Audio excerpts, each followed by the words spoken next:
You are now tuned in to Not Without Alonzo. You know what? You brought up something. I want to go back because you were alive and well back then. I'm sure you were heavy into doing your thing when it comes to the ladies. Talk to me about the hysteria around AIDS and what you remember when it first came out, and even take that up to when Magic Johnson came out and we thought, damn, we're never going to see Magic again. You know what, man?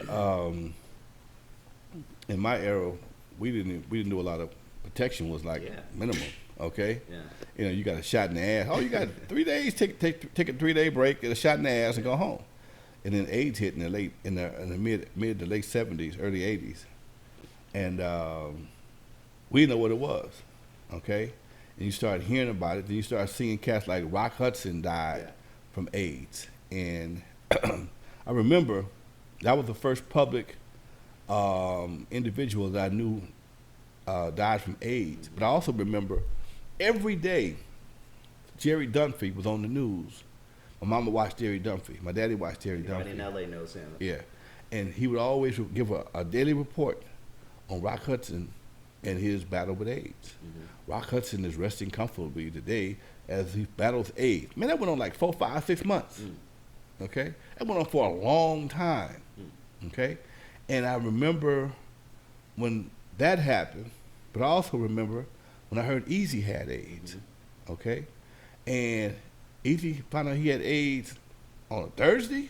He was dead 2 weeks later. Magic had HIV, and he's still with us today. So people always ask me about that thing with Eazy, man. And I'm always like, you know what, dude, I've seen a few different celebrities die from AIDS.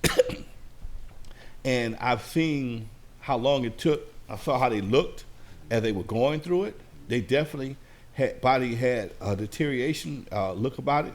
But nowadays, you know, when Eazy had it, last time I saw Eazy was about 3 or 4 weeks before he went to the hospital. And his brother was healthy as me and you. So I don't know what happened. I can't speak on it like that. Not on camera for damn show. But it just makes you really wonder what's really going on. I remember when Magic had he discovered it. 2 things happened. One, I was promoting this record. I mentioned it last week on my other show. A record called Doggy Style. Okay. Brothers out of Carson had a hit record called "We Can Do It Doggy Style," and they couldn't sing that great, but the track was slamming, the hook was slamming. They was playing the record in the clubs, and they gave me the contract to get it on the radio.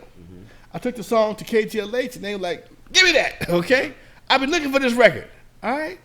And I gave it to whoever the program. I think it might have been Cliff Winston. And Music Day was Tuesday. I called back Wednesday to follow up, and I think whenever it was about to put it in rotation right before Magic made his announcement. Right before, and as soon as Magic made his announcement, they had this temporary ban on all sexually explicit songs. Really? They would never, and they wouldn't play it. They wouldn't. I mean, it was like the worst timing of the world. Okay, I mean, they wanted the record. The guys had the money to promote the record. You know, my boy, I still talk to Lionel, one of the guys.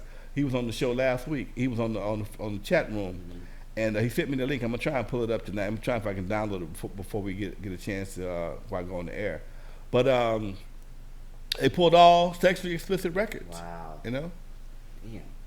But you know, when I think about that, I think about Tupac. I think about Biggie. I think about Nipsey. They never pulled gangster rap off the air. It's just They never pulled gangster rap off the air. Go ahead and kill yourselves. Okay.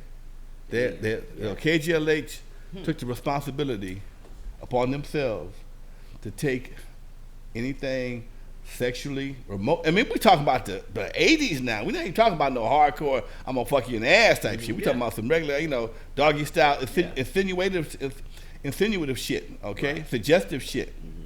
And they took the responsibility, take off all sexually, suggestive songs off the air.